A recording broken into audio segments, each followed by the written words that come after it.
Vamos ler 2 Timóteo capítulo 3. Saiba que nos últimos dias haverá tempos muito difíceis, porque as pessoas só amarão a si mesmas e ao dinheiro, serão arrogantes e orgulhosas, zombarão de Deus, desobedecerão os pais e serão ingratas e profanas. Não terão afeição nem perdoarão, caluniarão uns aos outros e não terão autocontrole, serão cruéis e odiarão o que é bom. Trairão os amigos, serão imprudentes e cheios de si, e amarão os prazeres em vez de amar a Deus. Versículo 5, para encerrarmos.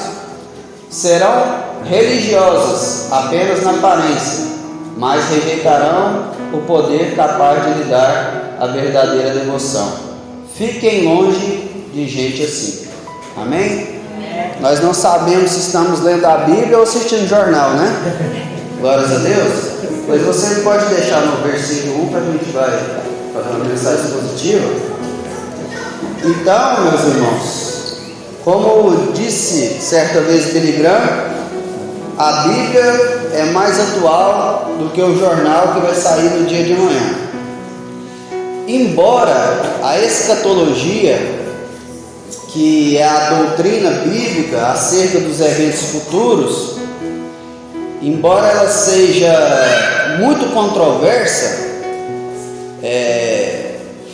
cada teólogo acredita que vai ser de um jeito. Um exemplo, quando você vai falar sobre arrebatamento, nós, assembleianos pentecostais, acreditamos no que a teologia chama de pré-tribulacionismo, ou seja, que a igreja vai subir antes da grande tribulação. Outros irmãos, outras linhas teológicas acreditam no pós-tribulacionismo, ou seja, a igreja vai passar pela grande tribulação. Ainda existe uma terceira via escatológica que diz que é os medos tribulacionistas, ou seja, na metade da grande tribulação a igreja vai para o céu. Quando você vai para essa questão de escatologia, uns acreditam que o milênio vai ser literal, 1000 anos, outros acreditam que o milênio é simbólico, que Jesus já reina através da igreja. Enfim, existem muitas controvérsias no meio acadêmico no que se diz respeito à escatologia. Porém, algumas coisas são consenso no meio teológico. Não tem para onde correr. Exemplo, 2 Tessalonicenses, capítulo 2, versículo 3, vai dizer que o anticristo não virá antes que tenha a apostasia, ou seja, é o abandono da fé. Isso é consenso. Ninguém, nenhum teólogo, nenhum estudioso da Bíblia vai questionar isso aí.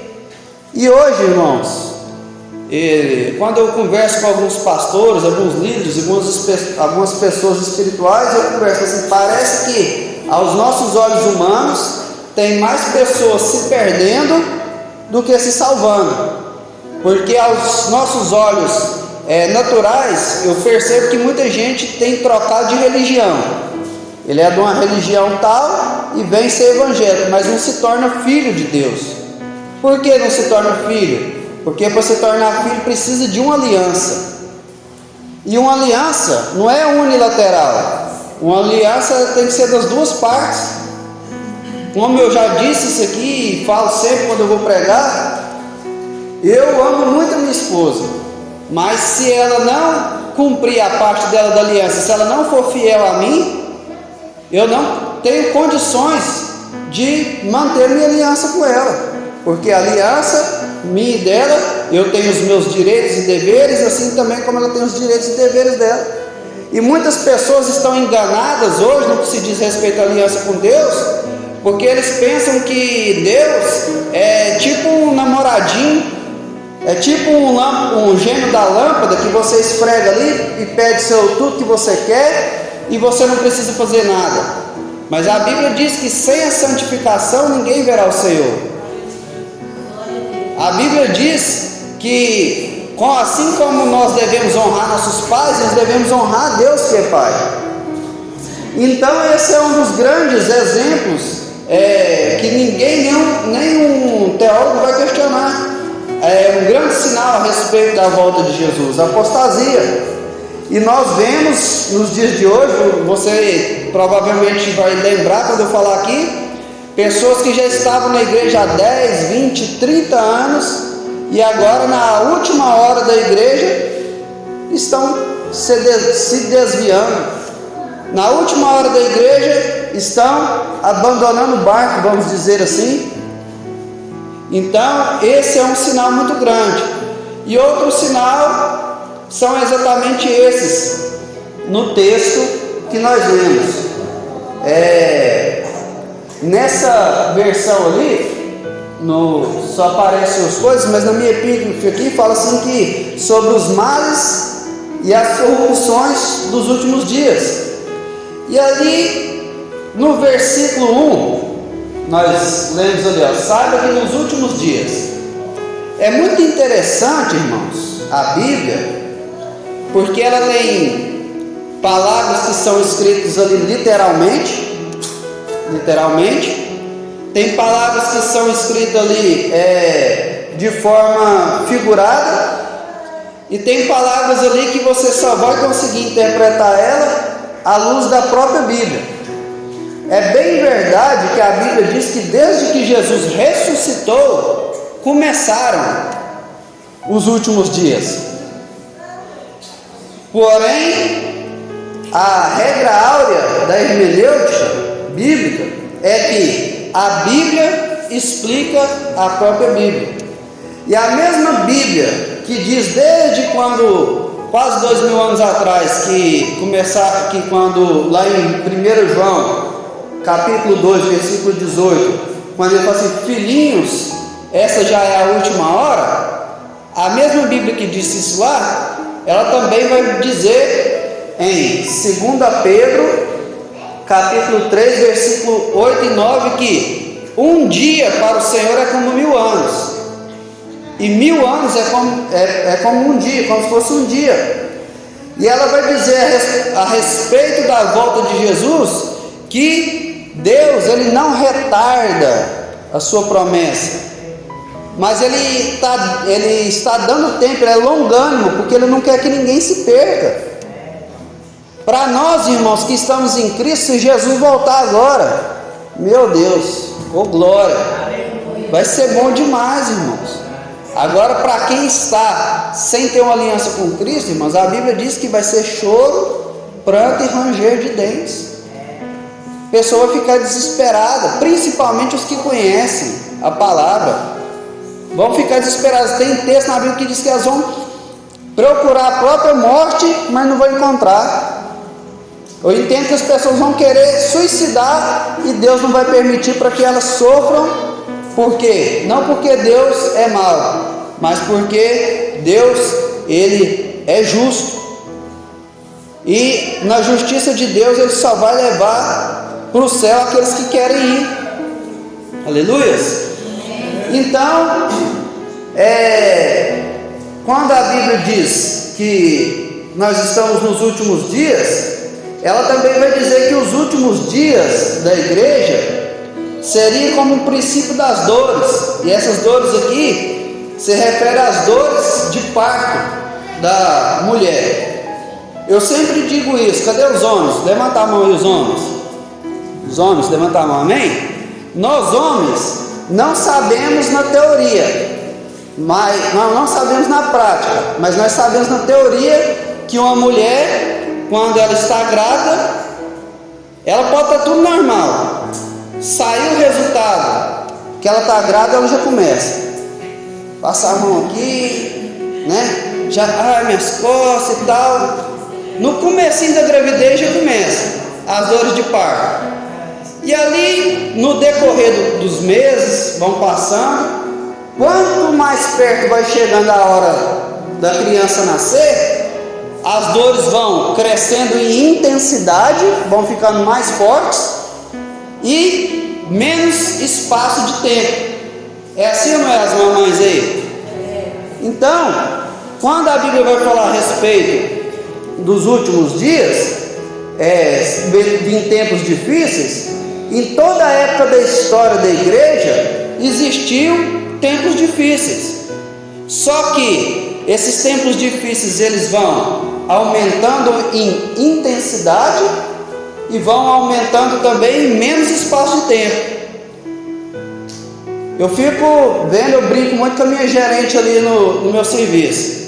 Ela, esse ano podia acabar logo, que isso, que aquilo. Aí começa o outro ano pior. Esse ano tá difícil, mas começa o outro ano pior. Aí uns 2 anos para trás eu falei para ela: você pode parar com esse negócio, que da agora para frente é isso aí mesmo, só vai piorando. E é bíblico. Como eu estou dizendo, em toda a época da história, porque ele está falando assim que nos últimos dias haverá dias difíceis. Em toda a época da história, houve tempos difíceis. Só que entenda bem, no livro de Atos dos Apóstolos, vai falar sobre a igreja no começo, eram tempos difíceis para os irmãos. Estava pregando, prendia eles, varada nas costas, pedrada, espada, torturado, tomava os bens deles, tomava a casa, jogava na rua. Só que eles, acontecia tudo isso, eles iam ali e tomavam uma surra, na hora que saía de lá e saía rindo. Ô glória! Jesus sofreu, eu estou sofrendo também. Aleluia. O texto diz, ele saia regozijando. Aleluia. Você vai estudar a história da igreja nos primeiros séculos, quando eles jogavam as pessoas nas arenas dos leões. É terrível para nós pensar nisso, mas os historiadores vão dizer que eles tinham escolha. Se negar, não vai para a arena. E eles: não, meu amigo, não nego não, eu tenho um compromisso, eu tenho uma aliança com Deus. E jogavam lá e eles eram comidos, eram queimados vivos outra hora, mas dando glória. Aleluia. Por quê? Porque eles eram cheios do Espírito Santo. E a Bíblia diz que uma parte do fruto do Espírito Santo, como se fosse um gomo de mexerica, é o que? É gozo, é prazer, é alegria. Então, mesmo com todas aquelas coisas difíceis que aconteciam ao longo da história, eles ainda, vamos dizer, estavam no lucro. Por quê? Porque eles estavam, vamos dizer assim, anestesiados com o Espírito Santo de Deus.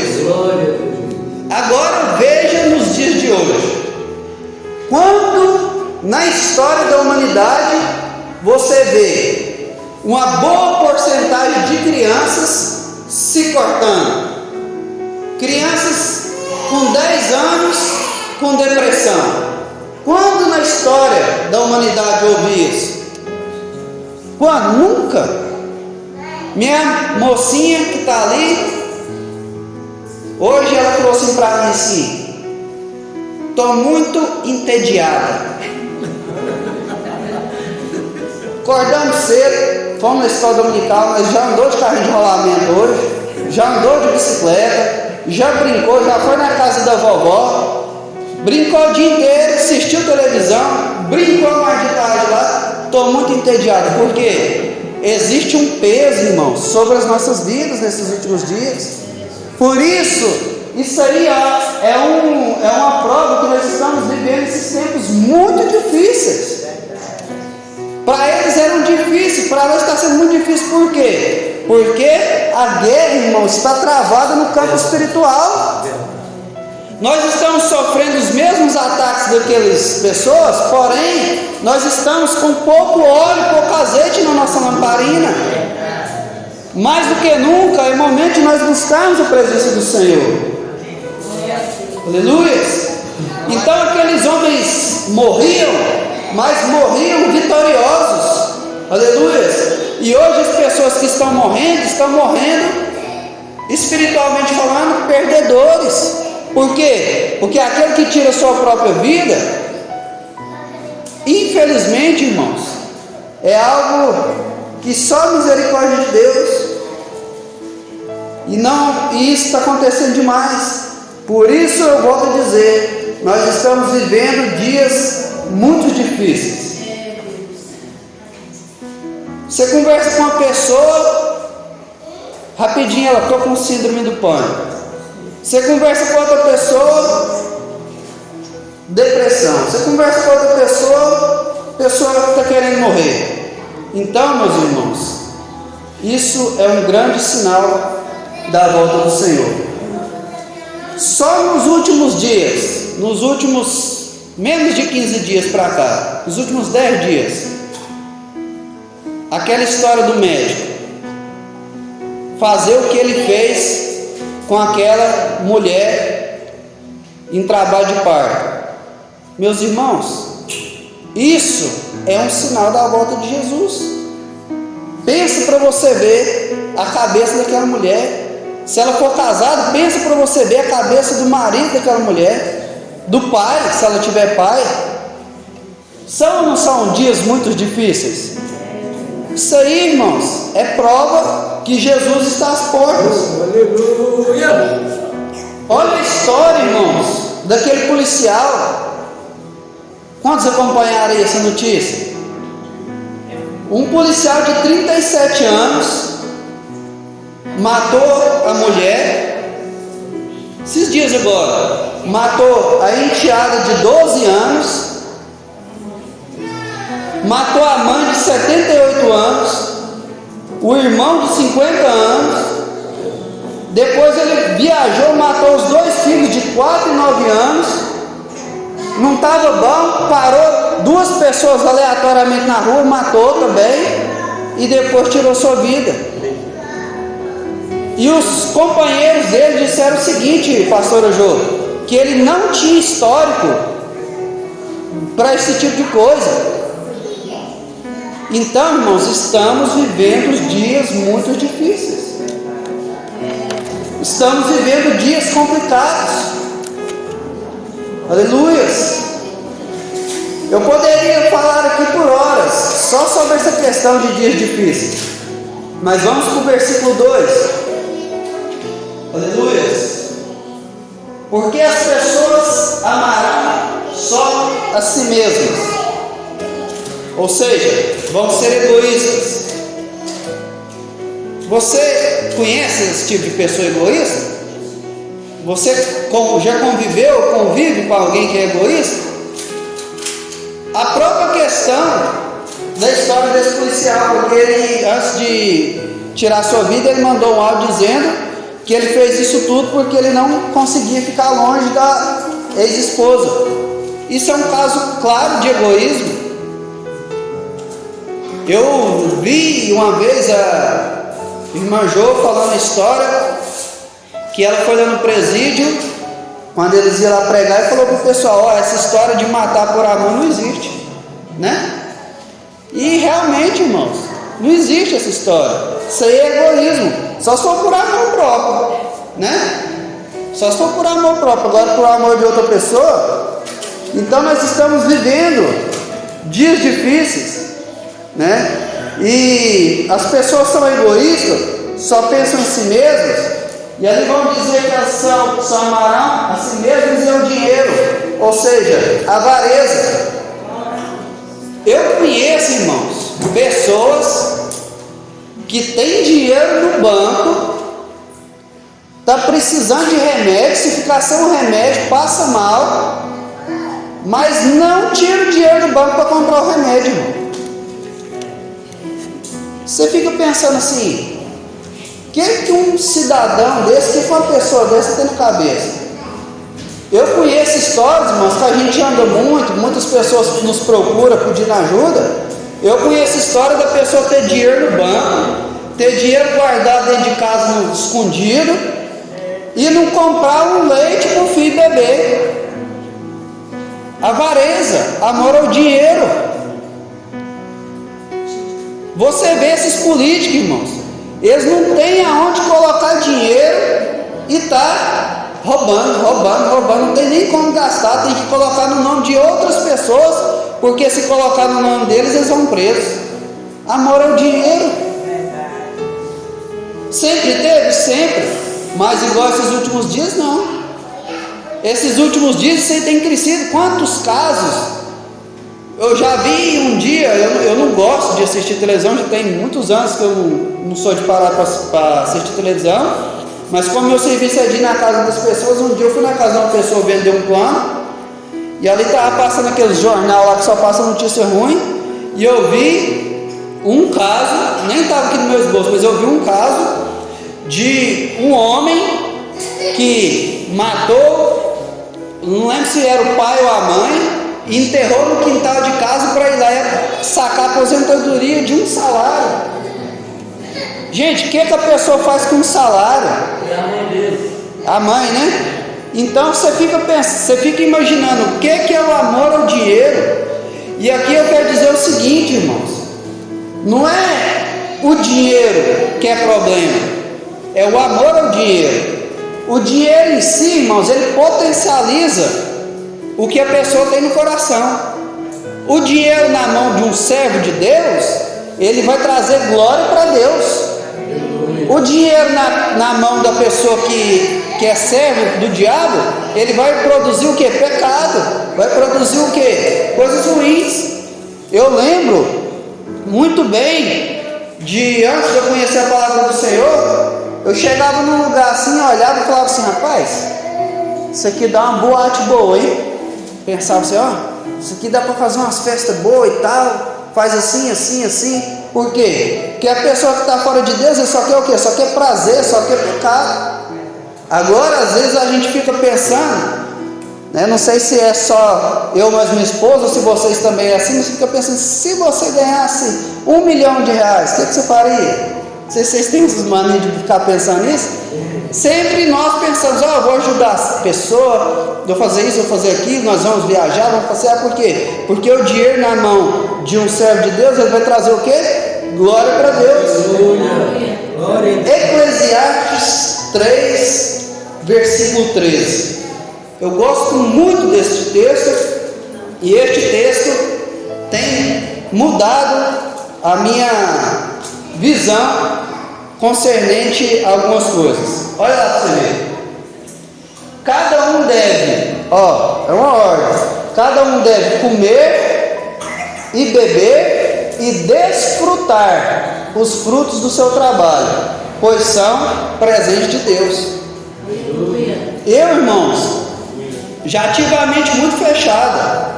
Falava assim: não, eu para a praia, com a família, nunca, não, que lá, aquele povo lá, seminu, Deus me livre, não vou misturar com esse povo de jeito nenhum. E ficava assim, sabe o que eu entendi? Quando nós estamos desfrutando, principalmente em família, daquilo que Deus nos deu, irmãos, é bênção. Se você pode comer só um arroz com ovo, glória a Deus. Mas se você pode comer uma picanha, irmãos, coma uma picanha com sua família. E chama eu, mas o pastor, para ir lá também, a família. Amém? Desfruta. Aleluia. Então, não é o dinheiro que é o problema, mas é o amor ao dinheiro. Por causa, a Bíblia vai dizer que o amor ao dinheiro é a raiz de toda espécie de males. Então, vocês concordam que nos últimos dias tem cada dia mais pessoas egoístas e avarentas no nosso meio? Vamos para frente. Ainda no versículo 2. Serão arrogantes. Uma das definições da palavra arrogante, pesquisando na internet, eu achei muito interessante. Olha para você ver essa definição de arrogante: ter a convicção que é expert em vários assuntos e por isso não ter interesse em ouvir outras pessoas. Olha aí, Jonathan, o que é uma pessoa arrogante? Essa definição: a pessoa tem a convicção que é expert em vários assuntos e por isso ela não tem interesse em ouvir outras opiniões. Você conhece gente assim? A pessoa não sabe nem gerenciar os seus próprios recursos. Aí fala assim: rapaz, esse ministro da economia não sabe de nada não. Esse Paulo Guedes isso ou aquilo. A pessoa não sabe, não tem uma formação, não sabe nada, mas na cabeça dele ele sabe de tudo. Pessoa nunca acordou de madrugada para ir na casa de alguém expulsar um demônio e falar assim: esse pastor aí, ó, não está com nada não, né? Pessoa nunca foi no hospital visitar alguém que não seja da sua família, nunca foi num presídio levar uma palavra de amor para alguém que não seja da sua família, nunca foi levar uma cesta básica para alguém que nem conhece e quer falar mal da igreja. É arrogante. Você chama a pessoa para ir para a igreja: não, a igreja não está com nada não sabe o que a igreja faz nos bastidores, não sabe o trabalho que aqueles que amam o Senhor têm, mas é arrogante. Você vai falar de Deus para eles: não, esse trem de igreja não está com nada não sabe, né? Porque aqui nós não ficamos tocando trombeta, o que é que a gente faz, mas quem está aqui próximo aos pastores, muitos de nós aqui já receberam visita, já receberam ajuda, né? Mas as pessoas não querem saber se a igreja paga uma energia para a pessoa, se vai lá e cuida, mas é arrogante, pensa que sabe de tudo, né? E ali vamos para frente, porque senão nós vamos chegar no ponto principal dessa palavra. E aí fala que as pessoas serão orgulhosas. Pessoas orgulhosas. Essa palavra orgulhosa no original, que foi escrito aqui o texto original no grego, o nome dela é alazon e significa ostentador. Você conhece aí pessoa que gosta de ostentar? Sim. Né? Só ligar o Facebook.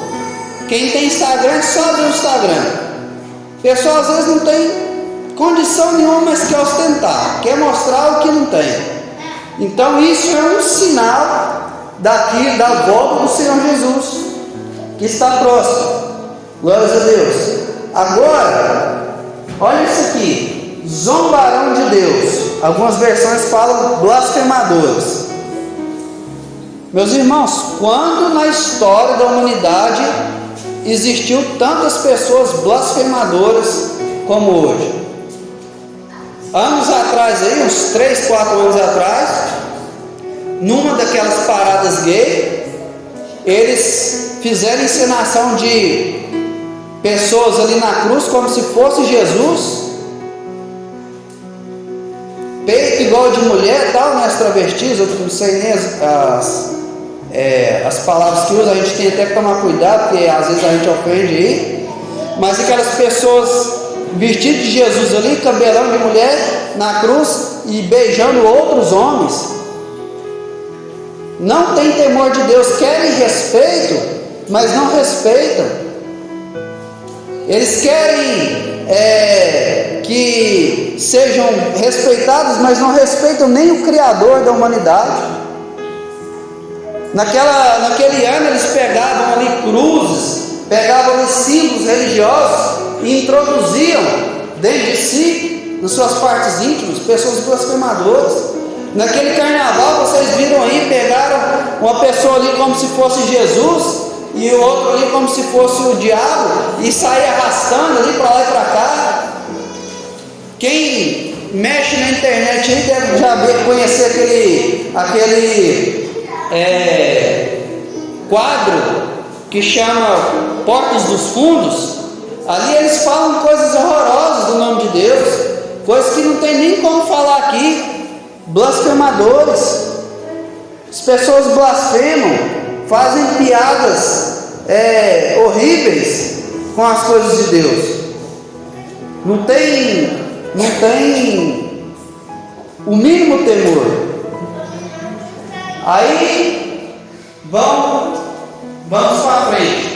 Esse aqui para mim, pastor Nunes, é um dos maiores sinais da volta de Jesus. Desobedecerão os seus pais.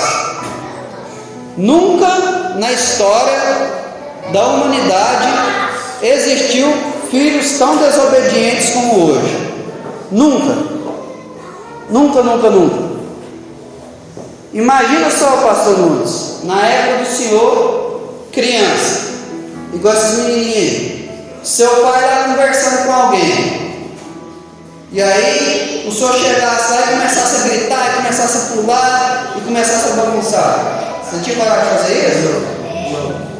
Só no olhar. Só no olhar, os meninos quase mijaram na roupa. Imagina na época do meu pai, da minha mãe, da minha avó, uma criança entrar no meio da conversa do pai ou da mãe e falar assim: mentira, isso aí não é assim. Nunca acontecia isso, nunca. Meus irmãos, da minha geração para cá, nós parece que estamos vivendo em outro planeta. Aqui não tem tantas pessoas de idade, mas imagina só, o irmão policial, como é que eu não esqueço? Irmão Manassés, imagina só, quando você tinha lá seus 8 anos, vocês eram quantos irmãos? 6 irmãos. Imagina lá sua mãe falando assim: ó, o que vocês querem comer hoje? Tinha isso? Não tinha, irmãos. Não tinha essas coisas, irmãos. Hoje a gente fica assim: ó, como um feijãozinho, filho. Como uma carninha tão gostosa. Não tinha isso.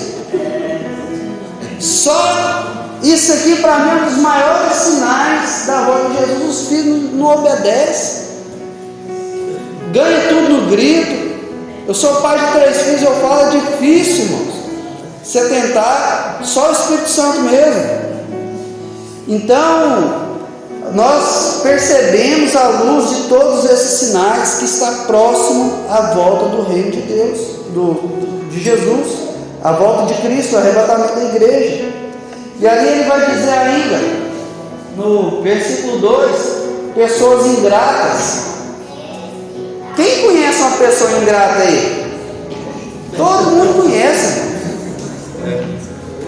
Um dia apareceu uma pessoa lá na igreja lá, ficou um tempinho lá, aí cesta básica, aí paga uma energia, um bujão de gás, remédio, roupa, mochila para o filho para a escola, e vai, se peleja, busca e tal, e vai daqui, vai dali, vai gastando com a pessoa, vai investindo, orando, buscando. Aí um belo dia, o camarada me manda um áudio e fala assim: nós que não somos evangélicos, somos ninguém para a igreja não olha para nós. Aí você coça a cabeça assim, aí você pensa: gente, aí ele me mandou um áudio, eu mandei um áudio para ele e falei assim: ó, fulano, não precisa eu ficar falando aqui o que a igreja tem feito por você nesses últimos anos, você sabe, mas você acha justo ficar pegando dinheiro de dízimo? Tem pessoas na igreja que ganham um salário mínimo e é fiel ali.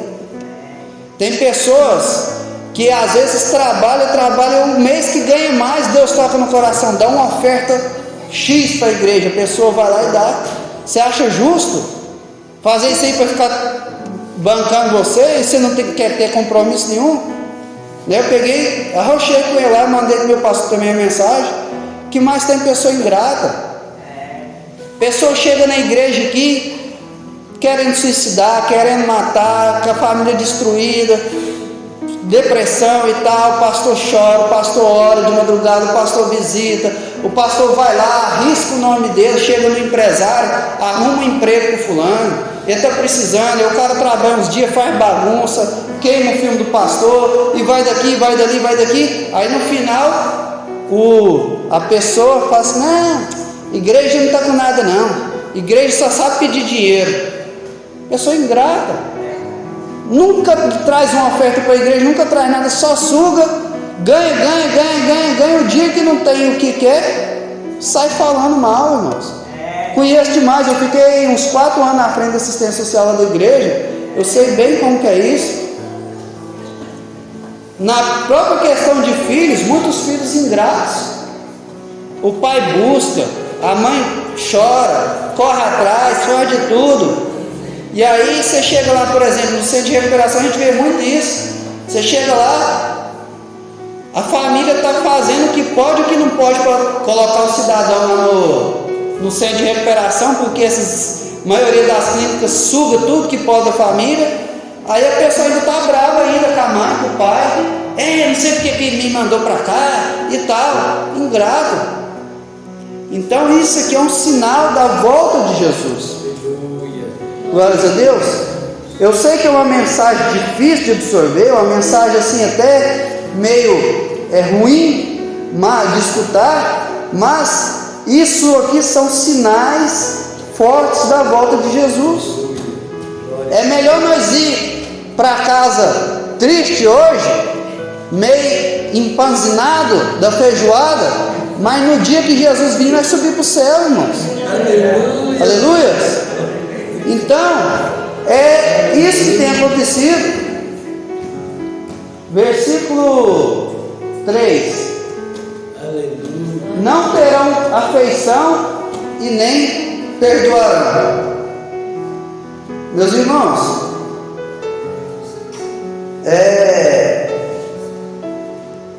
aí no versículo 2 tem uma coisa interessante, o último, Deus. Pessoas ingratas e profanas. Quem sabe o que é profanar? Profanar é você misturar uma coisa santa com uma coisa pecaminosa. E hoje tem acontecido muito isso. E eu falo com vocês com temor no coração e tremor diante de Deus. Muitas vezes na Bíblia Deus repreendiu muito o povo de Israel. Por quê? Porque eles misturavam o santo com o profano. Eles misturavam o sagrado com aquilo que é pecado. Eles queriam adorar a Deus, mas queriam adorar Baal. Eles queriam ter comunhão com Deus, mas queriam também ter comunhão com os ídolos. Então, essa questão hoje de profanação é terrível, terrível. A pessoa às vezes, aqui em Palmeirinha é mais difícil, porque é cidade pequena, mas na cidade grande, a pessoa adultera, a pessoa vai no prostíbulo, usa droga, faz aquela bagunceira, sobe aqui no altar como esse, canta e prega e dá glória. Profanação. Quem nunca viu isso? A pessoa chega ali, às vezes, não estou falando quem não é crente não, porque quem não é crente, quem não tem uma aliança com Deus, é assim mesmo, é relevante. Mas às vezes tem pessoa que é crente, que é membro, toma santa ceia, aí ele posta lá no status lá, uma passagem bíblica, um louvor lindo, aí no próximo status, às vezes é um funk. Aí no próximo status, às vezes é uma coisa que não tem nada a ver com o nosso contexto. Sabe o que eu penso? Eu estou falando isso aqui, não estou aqui para criticar ninguém, Deus sabe no coração. Eu queria pregar uma mensagem aqui que vocês fossem tudo embora leve, mas a gente faz o que Deus manda. Sabe o que eu penso no meu coração? Eu penso o seguinte: glória a Deus. Antes, da mesma forma que antes de eu casar, eu tive outros relacionamentos, a minha esposa também teve alguns. E eu prefiro 1000 vezes, não, 1 milhão de vezes eu prefiro que ela não posta nada de mim, do que ela ir lá e colocar uma foto minha, meu amor, e colocar uma foto do ex lá, assim, lindão. Não tem lógica, irmãos. Se nós somos noivo de Cristo, como que você vai colocar uma coisa adorando a Deus e daqui a pouco você vai colocar uma coisa ali adorando quem não é digno de glória? Quem entende, né? Então é melhor não postar nada, porque isso aí vira uma bagunça. Isso é profanação. E às vezes, irmãos, isso aqui seria mais uma palavra pastoral, mas por causa de alianças políticas, às vezes a gente coloca aqui, graças a Deus, a igreja é bênção nessa parte também, mas em muitas igrejas, por causa de alianças políticas, coloca ladrão, feiticeiro, mentiroso para falar no altar. Isso é profanação, irmãos. Então isso é um sinal da volta de Jesus. Quando você vê isso aí em algum lugar, você não fica triste com Jesus não, você fica feliz, fala assim, não, isso aí é sinal que a palavra está se cumprindo e Jesus vai voltar. Quando você vê na igreja pessoa ingrata, quando você vê pessoa egoísta, quando você vê essas coisas, você é sinal que Jesus vai voltar. Versículo 3: De agora para frente aqui eu só vou falar rapidinho para a gente encerrar no versículo 5, mas fala assim que não terão afeição, né? Na minha tradução aqui fala assim que são, né, desafeiçoados, pessoas nem perdoarão. Essa questão do perdão, irmãos, é terrível. Por quê? Porque a Bíblia é clara que se nós não perdoarmos, nós não seremos perdoados. E isso é terrível, nós não podemos deixar criar raiz de amargura no nosso coração. Eu conheço pessoas, não sei se vocês conhecem, pessoa crente, pessoa abençoada, mas por causa que foi magoado uma vez, não libera perdão de jeito nenhum. Isso é triste. Aí ela vai falar: caluniarão outros. Conhece? Pessoa caluniadora? Fofoqueira? Quase não tem, né? Aí vai falar lá: não terão autocontrole. Pessoas descontroladas. Tem pessoas, irmãos, quantos e quantos? A pessoa não contenta, vou falar aqui nem no nosso meio não, mas vou falar pessoas fora. A pessoa não contenta beber ali 3, 4 cervejas. Ela não tem controle, começa a beber, deita no chão, mija na roupa. Outra pessoa, né, vai nessa questão do autocontrole aí, começa a discutir com alguém, bate, até mata, de raiva, de ira. Aí vai falar: serão cruéis. Foi falado aqui no momento missionário as perseguições lá fora. Vamos falar que odiarão o que é bom. Eu fico vendo lá em casa, você convida a pessoa: vamos lá, hoje eu não posso, vamos lá, hoje eu não posso, vamos lá, hoje eu não posso, vamos lá, hoje não sei o que, hoje não sei o que. Por quê? Porque eles não querem o que é bom, não querem o que é bom. Mas basta uma festinha na cidade, quase que não cabe de gente lá, vai quase todo mundo para lá. Por quê? Porque para aquilo que não é prioridade, a pessoa não quer, mas para aquilo que é prioridade, nunca falta tempo. A pessoa que não tem prioridade para aquilo que não é prioridade para nós sempre vamos adiar. Mas para quem tem a prioridade de adorar a Deus, irmãos, nunca falta tempo. Versículo 4: trairão os amigos. Acontece isso? Serão imprudentes.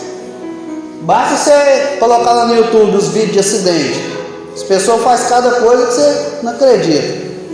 Quando nós viajamos de carro, minha esposa fica assim: misericórdia, tá, né? As pessoas andam aí nessa cidade aí depois das 11 horas da noite para você ver como é que o pessoal passa de moto, de carro aí. Pensa que estão no ralo aí. Serão imprudentes, cheios de si, amarão mais os prazeres em vez de amar a Deus.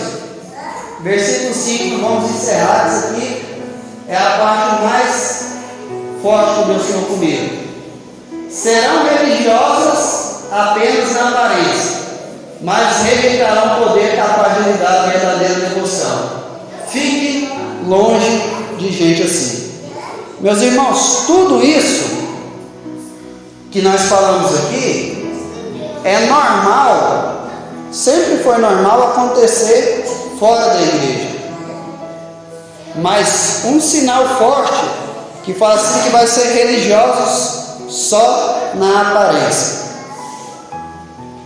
Hoje, meus irmãos, muitas pessoas, muitas vezes nós mesmos estamos religiosos só na aparência.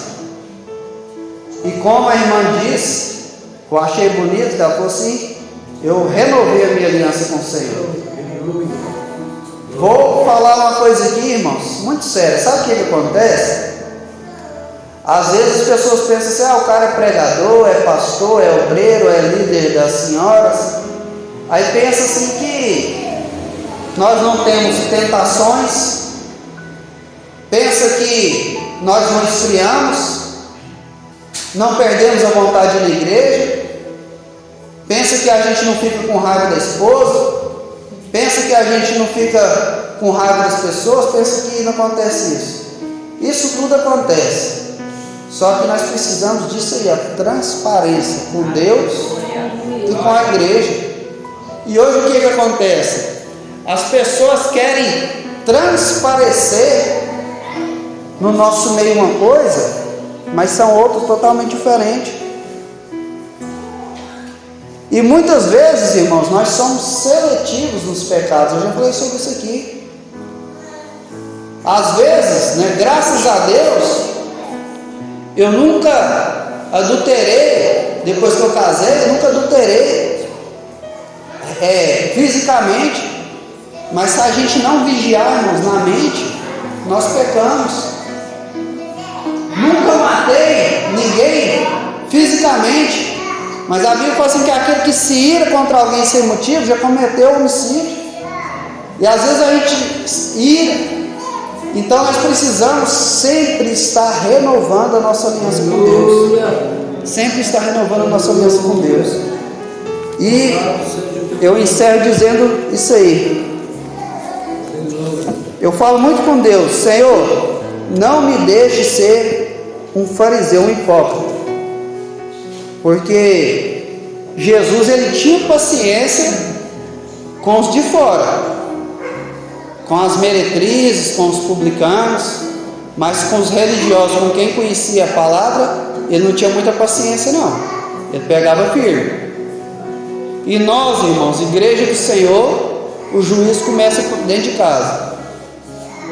Eu não posso cobrar da Manuelinha, que tem 5 anos, o que eu cobro do Davi, que tem 11 anos. E Deus também é desse jeito, irmãos. Ele vai cobrar de cada um de nós de acordo com a luz que nós temos. Pastor Nunes, décadas servindo ao Senhor, com ele tem que ser mais santo, irmãos. Você já viu que no Evangelho, quando o discípulo pergunta quantas vezes tem que perdoar, Jesus fala 7 vezes. Aí quando Pedro chega lá e fala assim: e aí, você tem que perdoar 7 vezes? Não, você é 70 vezes 7, porque o que eu tenho com você vai além.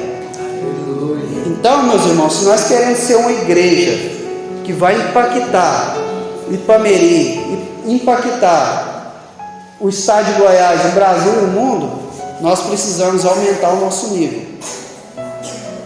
Precisamos aumentar o nosso nível. Quanto maior a escuridão, mais tem que brilhar a luz. E no meio de tudo isso aí que nós falamos, irmãos, se nós formos santos, se nós tivermos um compromisso com Deus, a luz de Cristo em nossas vidas vai brilhar, amém?